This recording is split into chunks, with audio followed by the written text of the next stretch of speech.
une émotion forte parce que c'est ici que se tenaient les premiers rendez-vous de presse il y a 25 ans, car c'était le premier bâtiment.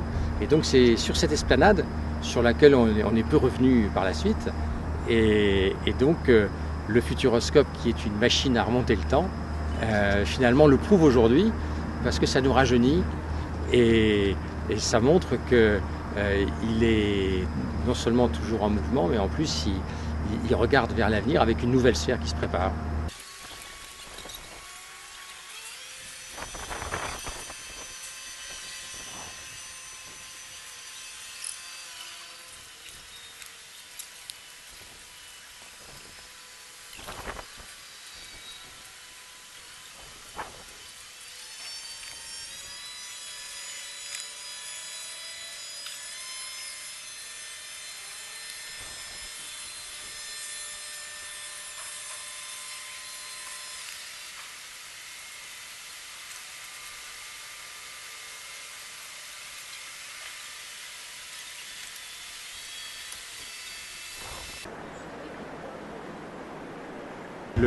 La substantifique moelle du Futuroscope, la véritable âme, vient de s'envoler avec le chapeau de la sphère qui, symboliquement, donc, est monté vers le ciel.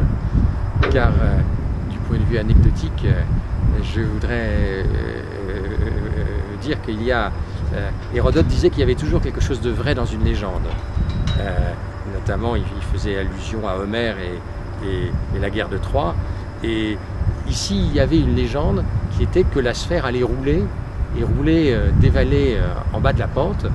Et alors, on a dépensé beaucoup d'énergie pour dire mais non, elle ne va pas rouler.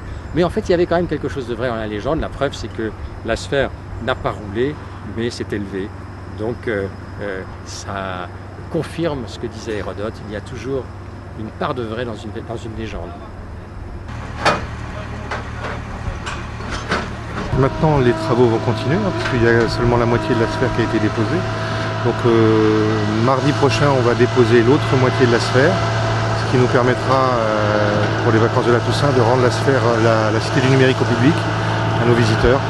Et puis en début d'année prochaine, nous allons reconstruire la sphère sur la Cité du numérique, en espérant l'avoir pour l'été prochain, mais tout ça reste à définir puisque l'appel d'offres est en cours.